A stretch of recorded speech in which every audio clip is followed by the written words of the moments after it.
Hey everyone, and welcome back to the channel. Today we re-tackling a question that sounds like it is straight out of a sci-fi movie. Is the Earth getting lighter or heavier? It's a bit of a cosmic paradox, isn't it? Our planet feels so solid, so permanent, yet it's constantly interacting with the vastness of space. So let's dive in and unpack the science behind Earth's great cosmic diet. First, let's talk about how the Earth loses weight. It's not hitting the gym or cutting carbs. Instead, it's a process called atmospheric escape. Imagine our atmosphere as a giant gaseous ocean surrounding the planet. Just like a pot of water on the stove, some of the molecules at the very top get so energized that they literally boil off into space. The main culprits here are the lightest elements, hydrogen and helium. These guys are the featherweights of the periodic table. High up in our exosphere, which is the outermost layer of our atmosphere, solar radiation and the solar wind bombard these tiny gas particles. This gives them enough of a kick, enough kinetic energy, to overcome Earth's gravitational pull and escape forever. It's like a tiny rocket launch happening trillions of times a day.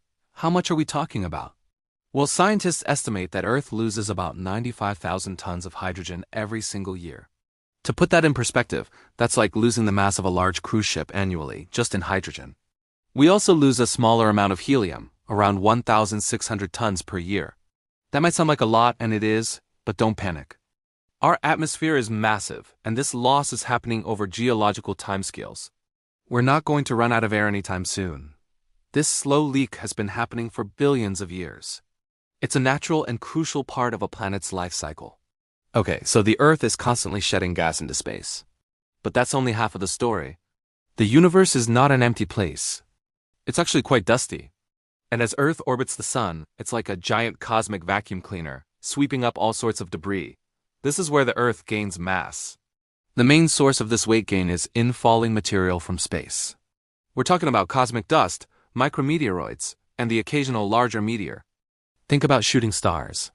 Every time you see one streak across the night sky, that's a tiny piece of space rock or dust burning up in our atmosphere. While many of them vaporize completely, a significant amount of their mass, in the form of dust and tiny particles, eventually settles down to the surface. This cosmic dust is everywhere. It's raining down on us constantly, completely unnoticed. These particles are incredibly small, often smaller than a grain of sand, but they add up. Day after day, year after year, this celestial rain adds weight to our planet. It's a slow and steady process, a constant accumulation of material from asteroids and comets that have been wandering the solar system for eons. So how much mass are we gaining from this cosmic dust shower? Estimates vary, but a common figure cited by scientists is somewhere between 10,000 and 60,000 tons per year. Let's take a middle ground and say it's around 40,000 tons. That's a lot of space dust. It's like several dozen jumbo jets worth of material being added to our planet every year. This material contains a mix of elements, including silicates, carbon, and metals, enriching our planet's chemical makeup in a very subtle way. Now for the big reveal.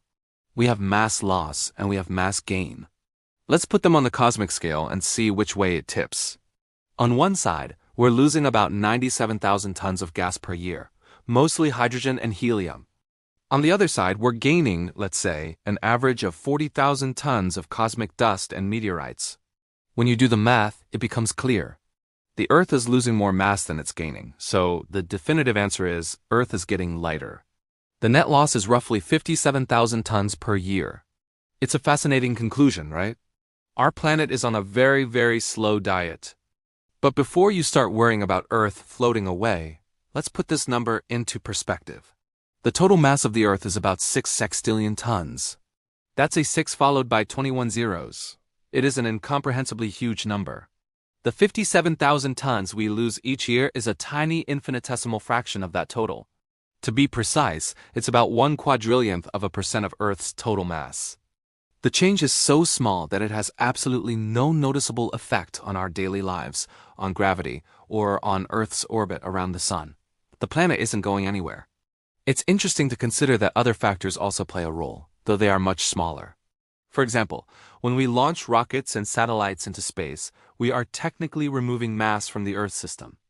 However, the total mass of everything we've ever launched is minuscule compared to the natural processes we've discussed.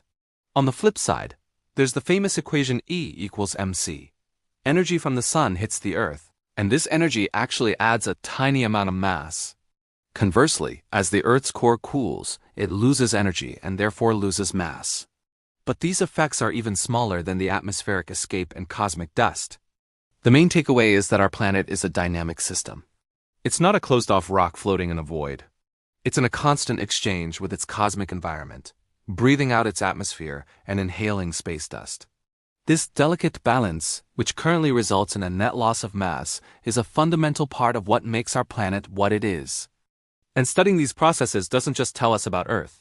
It helps us understand how planets evolve all across the universe. So, next time you look up at the night sky, remember that you're not just looking at an empty expanse. You're looking at the environment our planet lives in, an environment that is constantly shaping and changing our world in the most subtle yet profound ways. The Earth is losing weight, but it's doing it with style, participating in a cosmic dance that has been going on for billions of years. Thanks for joining me on this cosmic journey today. If you found this as fascinating as I do, make sure to hit that like button and subscribe for more deep dives into the wonders of our universe. Let me know in the comments if you have any other big questions you'd like us to explore. Until next time, stay curious,